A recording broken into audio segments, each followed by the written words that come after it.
plane, and it's pretty good. Yeah. Because the main guy that plays Lucifer, his delivery is very wry, and sometimes British accents really annoy me because I just assume, it's a long story, but I had a lot of British bosses in NYC, like type A, like real assholes. Sure. So that's where my brain jumps to.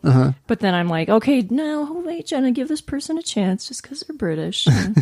So anyway, but the actor is just really charming. So even though you're like, you're the evil guy, like clearly you're evil through and through. Sure. He's a weird character because there's part of him that still wants to do good. Like there's certain humans he kind of takes under his wing or he's looking out for. So he's just not all about evil all the time. But he has these, he has this dialogue where once in a while a person will act bad and he just encourages it. Oh, you know, like if somebody's about to get in a fight, he's like, yeah, fight, you know, and then he'll just stand there kind of with this weird grin and smile. And he has a gift where he can draw out whatever your innermost desires. So he'll just ask people and they'll start to tell him. But there's one character that he can't crack, so she becomes very fascinating to him. So I don't want to tell you too much in case you watch it, but it's becoming kind of interesting. Although I heard the later seasons get bad, and my neighbor was saying they're probably not going to keep writing it. Oh, yeah? Because it got flimsy in the latest season. Gotcha. Sometimes you can predict that. Yeah. Or is it a thing, and this happens with sitcoms too, where one of the main characters will die off and then the whole series just goes to shit? Does that seem to occur regularly? If something lasts long enough and people leave and, you know. Yeah. I don't know. I'm trying to think of an example of that. Glee. I never watched Glee. Yeah. That was one I never really got into. I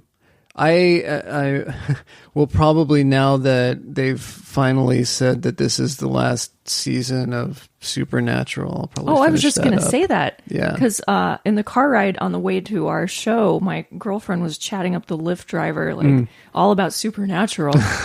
And I'm not up to date with that show. It's one of those shows that I find just, it has almost no merit to it whatsoever. It's just kind of like, I think the writing is smart for the most part. The quips are good and quippy.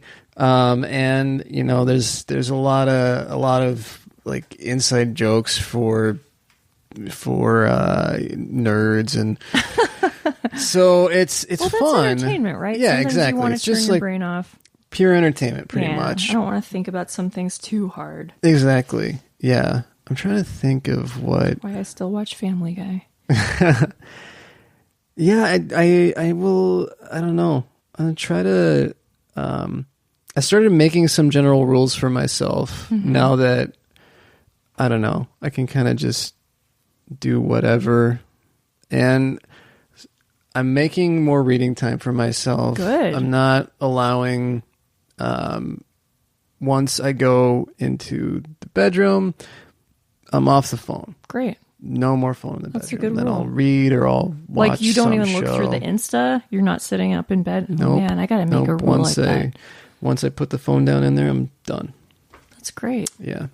So I'm trying to be more nice. physical and work out more often because, a few weeks back I was training to hike the canyon. Yeah. And then I got in pretty good shape again. I hiked the canyon, wasn't too hard. And then we did some other camping and hiking. And then this past weekend, I was just a glutton. I was just like drinking the mimosas like there was no tomorrow. Oh, yeah. Eating the whole movie theater tub of... Yeah. I probably didn't need to do that, but I really wanted to and enjoyed it. So this week, actually, I'm going to go to Italy in about 2 weeks. And I would like to have a nice bikini body for the pool that's at the place we're staying. So I think I'm just going to spend the next 2 weeks like not having bad habits, hopefully. Gotcha. And getting on the treadmill at least once a day. I've been pretty hard on myself lately, so I'm trying to at least on the weekends be a little more forgiving towards myself. You run, right? I don't run anymore outside of the treadmill. Okay, so you go to the gym. What do you go watch to the gym or listen to at the gym? I listen to podcasts. Okay. I listen to. I have my favorites. I listen to all the Matt Myra shows, and I listen to what. Did they have their baby yet? WTF? Yeah, they just did. Aww, yeah, that's cool. This past week, it was a fun episode. I guess Dory was supposed to go to Bikini Kill, and she didn't because she had the baby instead. Wow. So yeah, and I really like Conan O'Brien Needs a Friend. Oh, that's a lot of fun. Man, I like everything he does. Yeah, he's great. Have you great. seen that travel show that he has? What is it, Conan? I thought we watched a clip. Conan Without Borders? Yeah. Yeah. Did we watch the clip when he went to Cuba?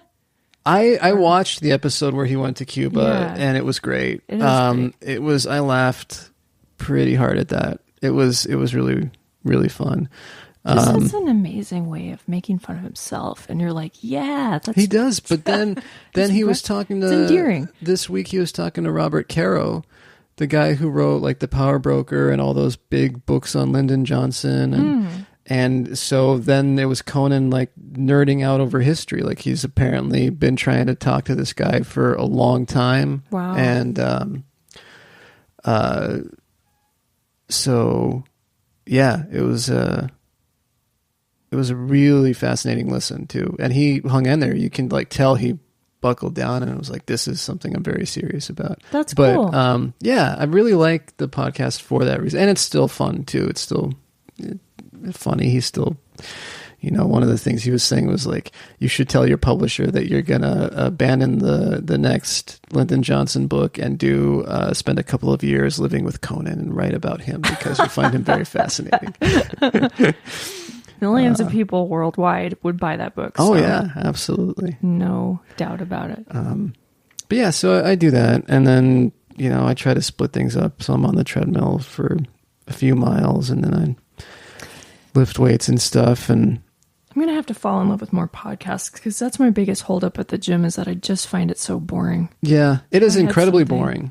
And I'm just like right now, I'm really struggling to make myself go because I'm so tired. I watched the movie The Highwaymen. I think that's a Netflix movie. It's about the guys that were after Bonnie and Clyde. Oh, is that the one with Kevin Costner and Woody Harrelson? Woody Harrelson. Yeah. Mm-hmm. It was okay. Most of it I liked until the final scene, and then I just thought it was like bullet fest, and everybody knows what happens to them. I've seen it all before, so it was gratuitous. Oh, yeah? But then I tried to watch the movie Chappaquiddick that came out a few years ago. Yeah. Did you ever watch that? I didn't watch it. Was it good? Hard to get through. Because it's bad or because of the subject matter? It's so slow. The subject matter disturbs me. Mm-hmm. I can't believe that Ted Kennedy had a career in politics. Yeah, it's insane, right? It's pretty insane. And the way that they treat it in this film, there's no way for me to not think that he was completely in the wrong. Right. Like what he did just seems so immoral. Oh, yeah. And they sort of show the actor, he's having some inner dialogue, I guess. He's in his own head. But he and all the other people, and I don't know how much of that is fictionalized, but if anyone else knew about what happened and didn't respond immediately, they're all complicit. They're all implicated, basically, I think. Yeah, it's a pretty shady affair. How drunk you are, that's horrible. Yeah. So yeah, that movie's hard to get all the way through. Yeah. And then makes me think about politics and shady stuff. Yeah. Did you see all the people trying to get the Democratic nomination? It's a pretty thick field. What? Yeah, I don't even know. I can't pay attention yet. Yeah, I guess maybe I shouldn't. I have really not been paying any attention to news lately. I'll check in every once in a while to hear about the, all the big stuff. All the Passover shooting at the synagogue in San Diego was horrible. Yeah. The world's a whole freaking mess. It is a mess right now. Venezuela is a total mess. Not that I'm personally invested in Venezuela. Not sure why I've just mentioned that. Maybe that's what was just on the radio before I got here. Doesn't mean I don't care. No. Well, it's kind of hard. It's overload right now. Yeah. Everything's horrible. We need real Avengers to show up and fight the evil. Yeah, but if the Avengers teach you anything, it's that if you live in any decent radius from where the shit goes down, you're living in rubble for a while. That's true, right? You're going to have to go to support groups and sit in the basement and dimly lit rooms. Exactly. And that's one of the things that I thought was really cool about both, they dealt with this kind of in Agents of S.H.I.E.L.D. and then the Netflix shows, the ones that kind of like, well, and they actually, they do it a little bit in the Spider-Man reboot too, where they're talking about, you know, how everybody deals with the aftermath of that, because, you know, they typically only show, and still, even for the movies, for the most part, they really only show, you know, you get taken up by the big battle scenes and this and that, and then it was kind of neat to see them showing the other side of it, the people who either were taking advantage of the chaos or the people who had to deal with their homes being destroyed and all that sort of thing. Suffered. Yeah. Yep. That is true. Yeah. What else is going on? I just finished reading Sally Ball's new collection, Hold Sway. I saw that. On your table. Yeah, it was really good. I liked it a lot. It's not a happy collection. Okay. There's a lot dealing with what, like, the sort of things we're talking about. I'm interviewing her on Saturday. Wow. And one of the things that I've got to talk to her about is it's a very realistic and not a lot of hope in there kind of collection, or that I could find anyway. And maybe it's because of my present state of mind, but I'm like, this is kind of stark. It's a beautiful book. It's a wonderful collection. I highly recommend it. As this is going to air after Poetry Month is over, but no, this Saturday, May 11th, I will be at the Heard Museum for an event called Books, Bites, and Beats, or Books, Beats, and Bites, or something. Yeah. So that's coming up. Is she going to be there, or why would you mention that? Why would I mention? It's just you asked what was coming up, and that's the next thing for me. Is I think we talked about that last time, because I can't go because we'll be at Forum Fest. Yeah. Getting all crazy with the hippies camping. That's in tents right. And yeah. We'll have to detail our very, different weekends. This is one thing I did take away from Game of Thrones: elaborate braids. Since I have long hair. Yeah, you're gonna do some crazy braids. Really, I don't know if I can pull that off.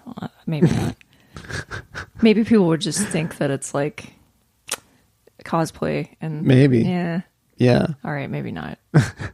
It's possible. Who knows? Everybody might be too stoned. Yeah.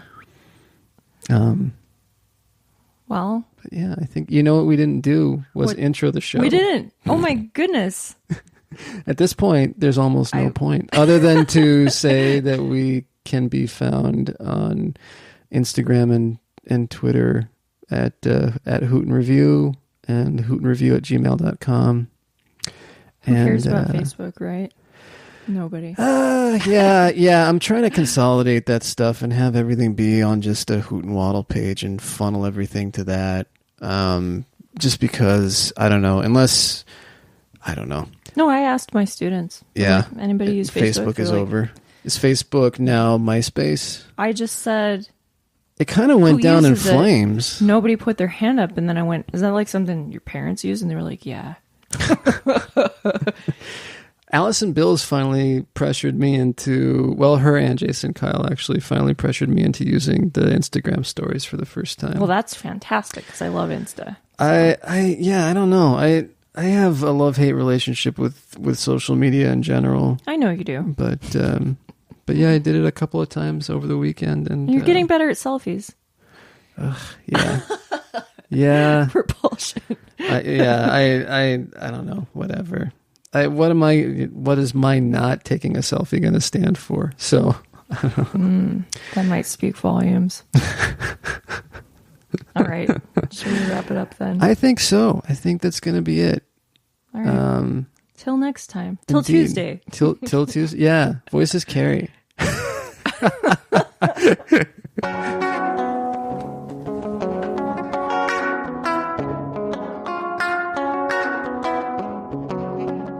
This has been a Hoot and Waddle production. If you enjoyed this podcast, why not check out one of our other fine podcasts available from hootandwaddle.com, Apple Podcasts, Spotify, Stitcher, or any number of podcast apps. If you'd like to support Hoot and Waddle and get access